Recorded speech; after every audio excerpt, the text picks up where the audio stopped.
Meanwhile, the debate on the Express Pearl disaster, which commenced today, was limited to a specific set of facts after the Minister of Justice opposed the debate taking place.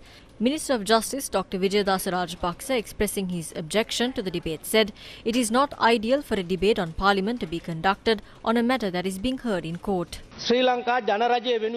A case has been filed at the Singapore High Court on behalf of the Republic of Sri Lanka on the 25th of April. The case number is HC/OC 249/2023. It has been filed to claim damages worth $6.4 billion. I wish to state that it is your responsibility if such a debate is to be held. I will not be included in the group of traitors who wish to debate this. I will not join this debate. I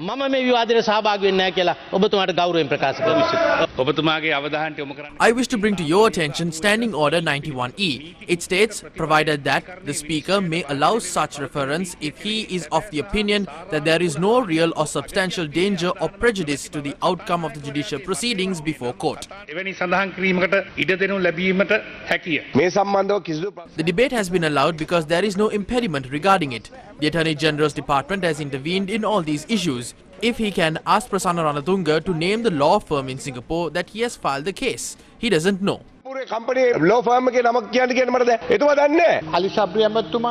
Ali Sabri, Vijayadasa Rajapaksa and others held extensive decisions to decide on moving forward with this law firm in Singapore. An underhand transaction of 250 million has occurred and a person named Chamara Gunasekara has received the $250 million. Our own Justice Minister says the money has been deposited to delay the legal proceedings on this matter. Today, he wants to refrain from discussing it because he might influence the court case.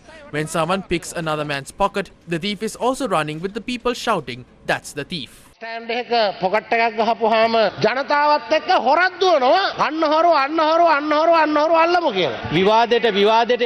You should announce whether we will hold the debate or not. Ajit Manam Peruma from your party is the one who revealed the $250 million story. I will give you evidence. He's the one overlooking the interest for the shipping company. He's the one bringing lawyers of the shipping company and questioning the Attorney General as to how cases can be filed. This is not our doing. I am the one who complained to the CID.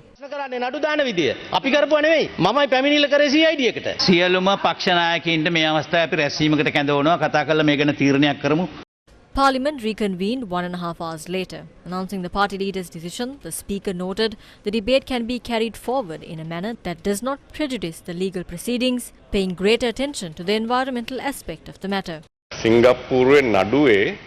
Minister, my first question is, how much have you demanded in compensation? And have you agreed to pay a sum of $4.5 million to the law firm in Singapore handling the case? I will not comment on the payment made to law firms. According to what I know, the claim is $6.4 billion. $6.4 billion claim. When a damage evaluation was being done for $6.4 billion, the ship's owner had imposed a condition of a 500-meter boundary surrounding the vessel. Experts cannot enter that boundary. If they were allowed to enter that zone, we could have claimed more. Honourable Speaker, there is a conspiracy here. These facts are presented to benefit the case. Whose power did the ship owner wield when a 500-meter parameter was imposed? It is beneficial for our country to hear a case in a country that has signed an international convention to allow limits to be imposed on claims. The thieves of this shipping company need to be brought before the law and follow proper procedure.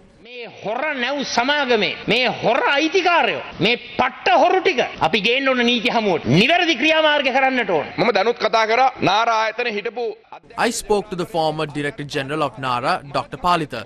Even now, I cannot recall such a parameter being imposed. When NARA said it requires samples, the Navy facilitated it and allowed them to sail close to the damaged vessel and collect samples.